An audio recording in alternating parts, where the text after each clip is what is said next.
Well, Amy, you made me cry. Dang it. I must be living right because great children's book, great music. And as I was leaving my house, getting ready to get my car out of the garage, there was a beautiful big hawk on my fence looking at me. But I think what the hawk was saying is, hey, where's my food? There's no birds, there's no squirrels. He was sitting next to the bird feeder. But seeing a hawk is a good sign. I had one slide I'll have put up here. And I do want to give credit where credit's due. The slide came from a dear friend of mine, Sister Olga, who is one of the outrageous nuns down in Oldenburg, a Franciscan sister who's got a PhD in Jungian psychology. I'll be seeing her next Saturday. If anyone wants to do more with grief, I'll be doing a 2-hour workshop down there from 9:30 to 11:30 in Oldenburg. It's a nice little drive down 67. So it's beautiful, beautiful place down there as well.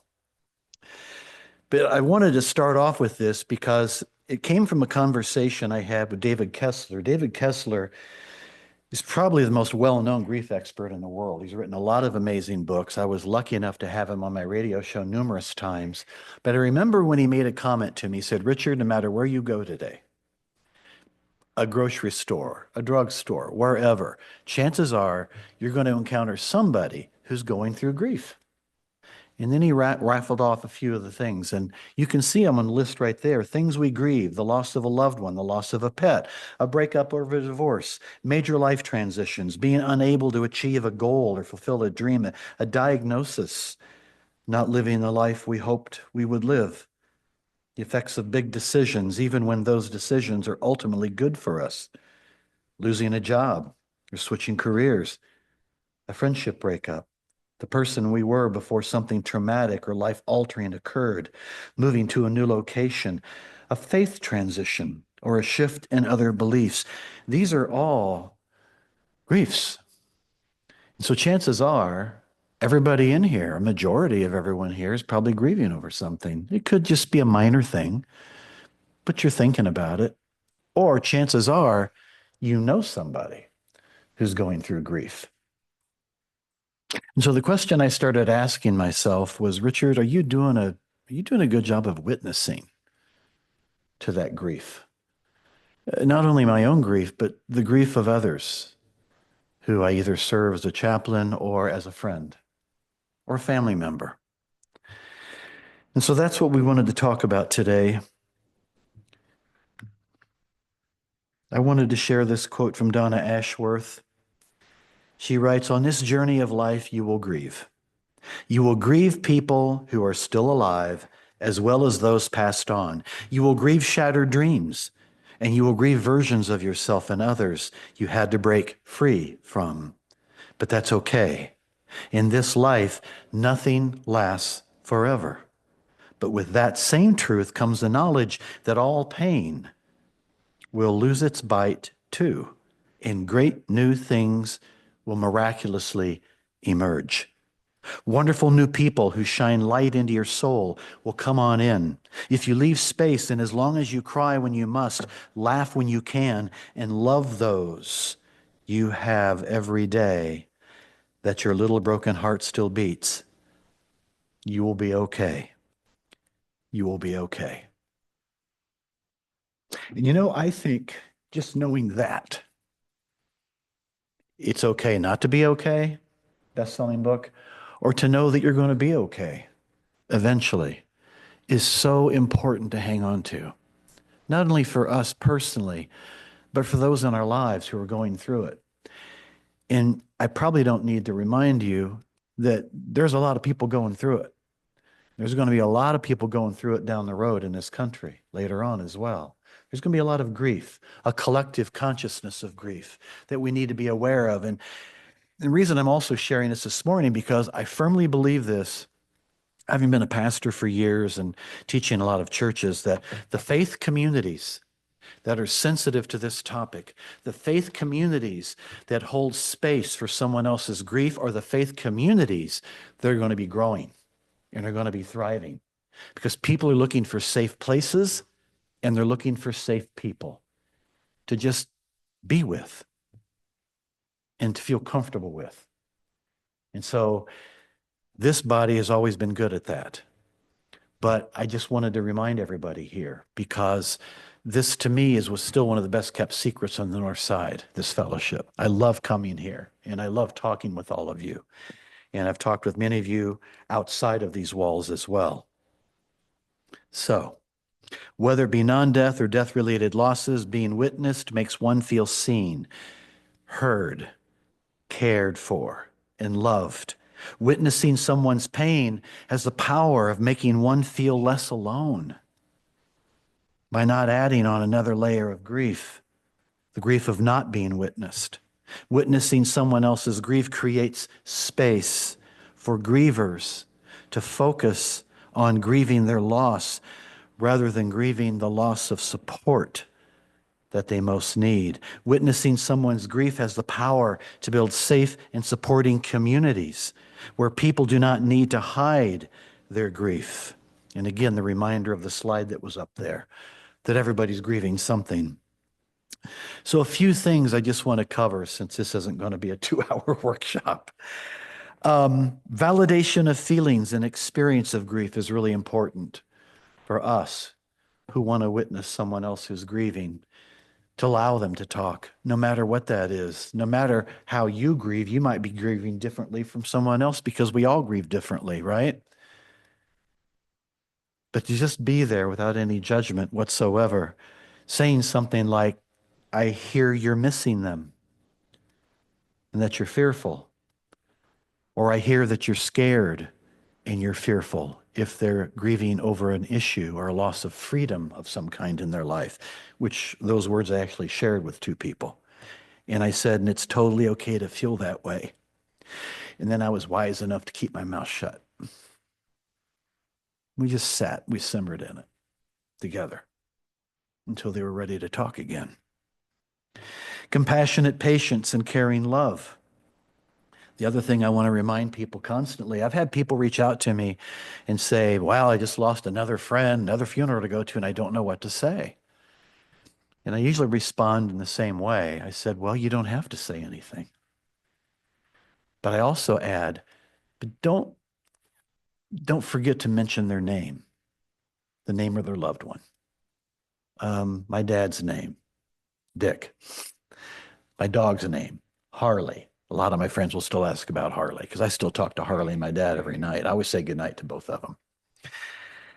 And we need to do that. We need to offer that compassionate patience and love. And it still reminds me of that beautiful story from Stephen Levine, one of the people I've learned the most from, who's since passed away about 5-6 years ago, wrote a lot of great books on grief.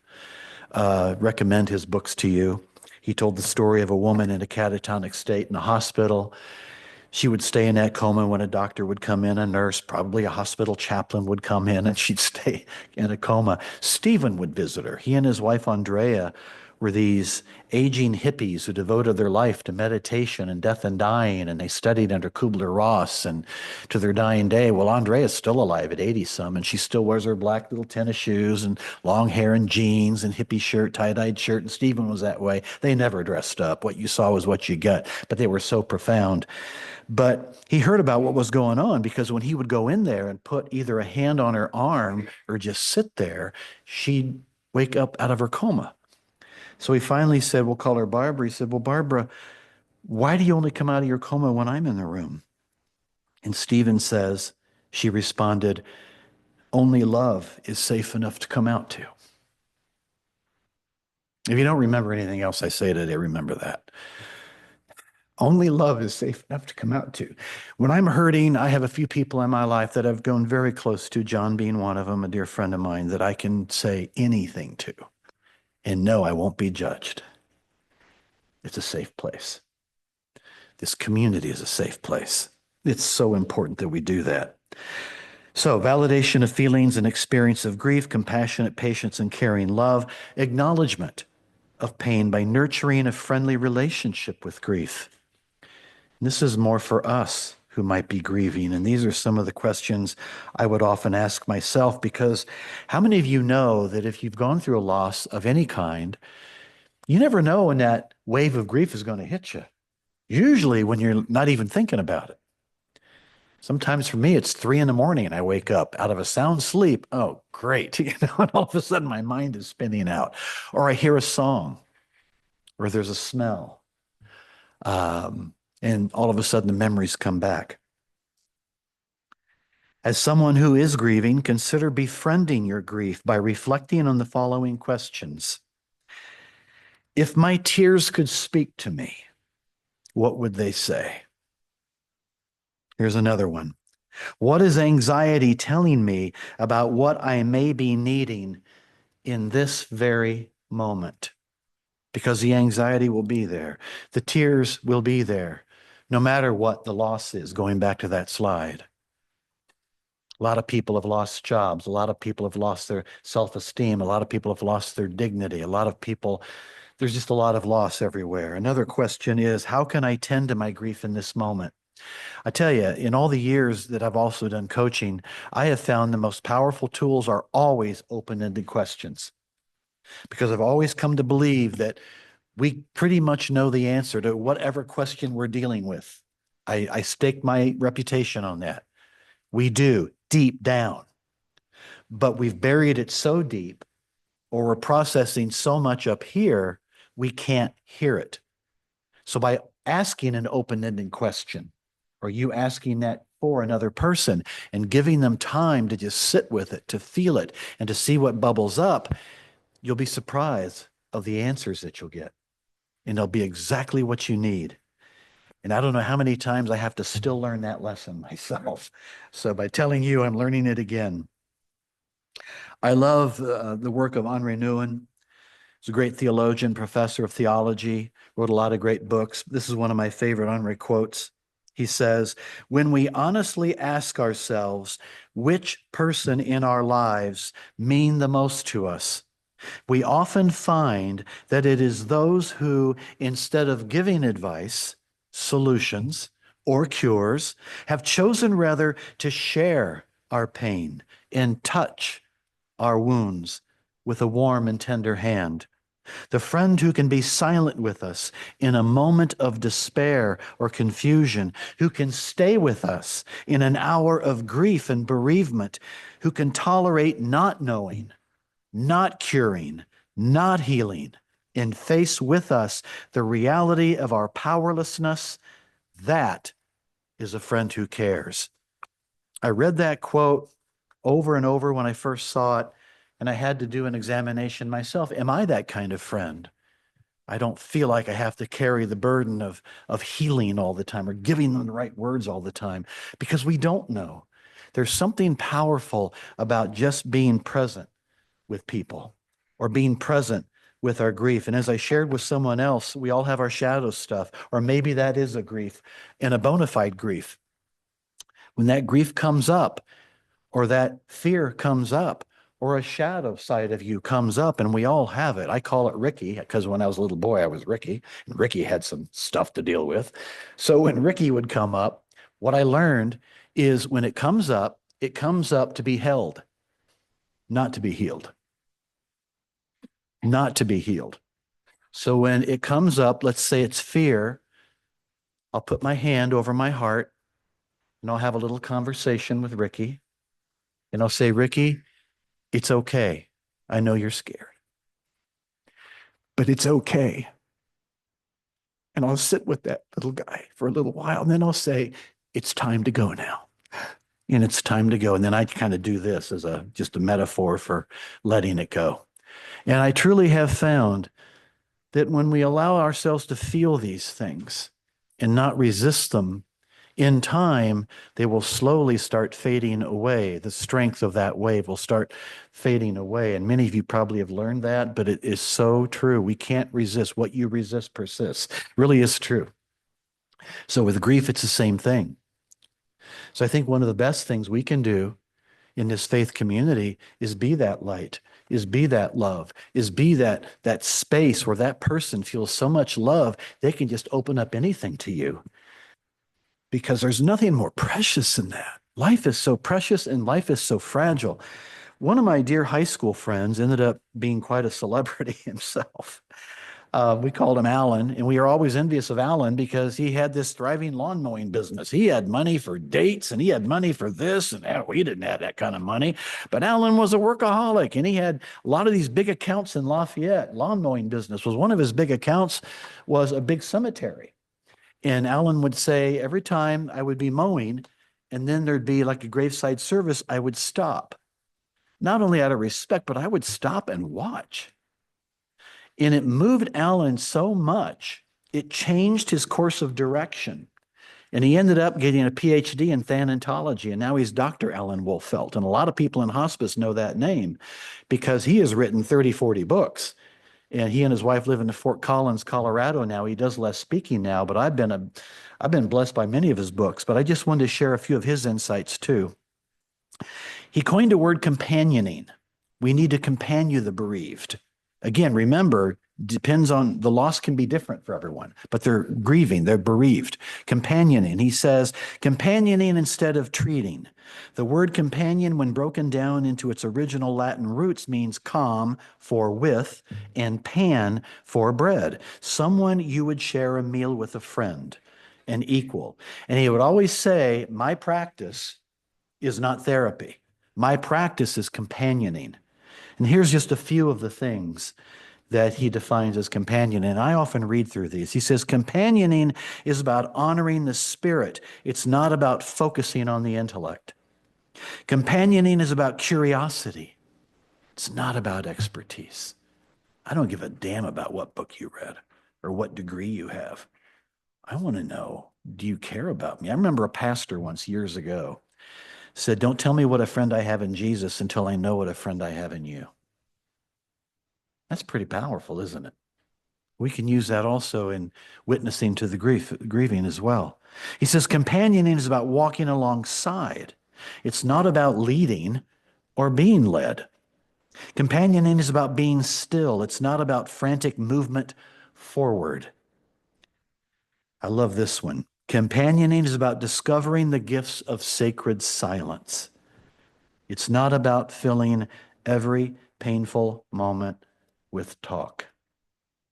And you always know when that time is going to happen. You can just sense it. But it's hard for us sometimes to be silent because we feel uncomfortable with the silence. But that's where the magic happens, is when we're across somebody and they're sharing their heart and we don't say a word. They know we're holding them in our consciousness. They know we're being attentive to every word they're saying. And how many times do we run into people who don't do that at all these days? That's what I grieve. There's not enough people who are present with one another. He says, companioning is about listening with the heart. It's not about analyzing with the head. Coming from a guy with a PhD and an author of 40 books, that's a pretty powerful statement. Companioning is about bearing witness to the struggles of others. It's not about judging or directing those struggles. I can't relate fully, personally, to the plight that my friends Joe and Roy are going through, or Matt, my friend, with his partner moving to Portugal, because it's not my lifestyle. It's like my black friends who get profiled sometimes. I get white privilege. I really do. I never fear driving my Subaru Forester as this older white guy that someone's going to pull me over and, check me out, for, unless I'm speeding, of course. But I can't relate to that, but I can witness to that. And I can be sympathetic to that. I can be empathic to that, which is what I try to do over and over again, bearing witness to their struggles. Companioning is about being present to one another's pain. It's not about taking away or relieving the pain. That's a huge one. We need to experience our pain. Alan once, Flannery Buchanan used to bring Alan to Indianapolis. They paid him a lot of money, I found out later. I said, man, I'm in the wrong business. But one of the comments Alan made once, he says, everybody grieves. And if you're not grieving now, you will grieve later and you won't know how it will come out. He said at that time in the state of Colorado, funerals or celebrations of life were being cut in half. Most people just wanted to go directly with the plastic, pay for it, cremate, burial, forget about the service. We just want to get on with our lives. Thank you. And it grieved him to see that happen because he was smart enough to know these people who are doing that, they're going to be in trouble down the road because we have to deal with that pain. We have to deal with that grief at some point. And again, we all grieve differently.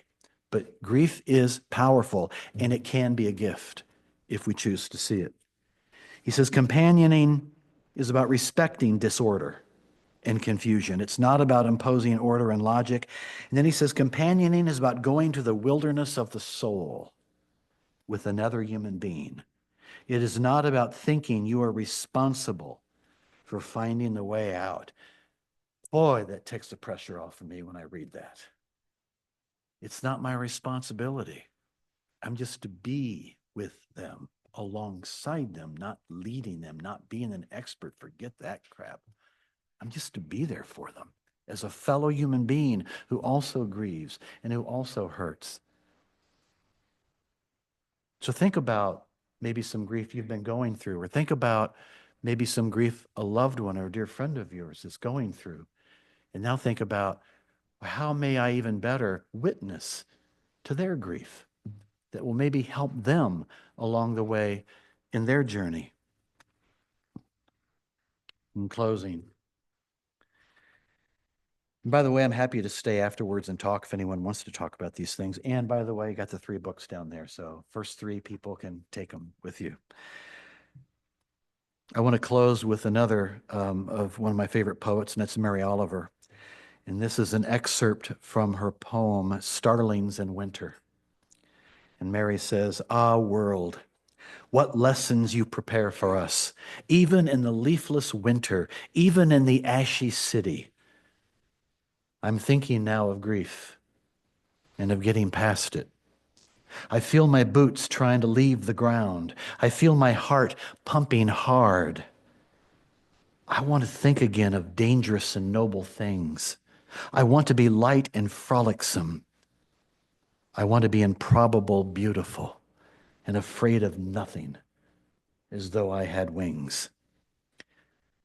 Mary Oliver's poetry is the perfect balance of pain and hope. Her words are full of wisdom and the insight that she herself gleaned from her time in the valley of grief. But they also are an encouragement for every hurting heart to find things that are still worth fighting for and still worth living for. It's always a joy to be with you, good people. I want to thank you for listening with your hearts today, and blessed be.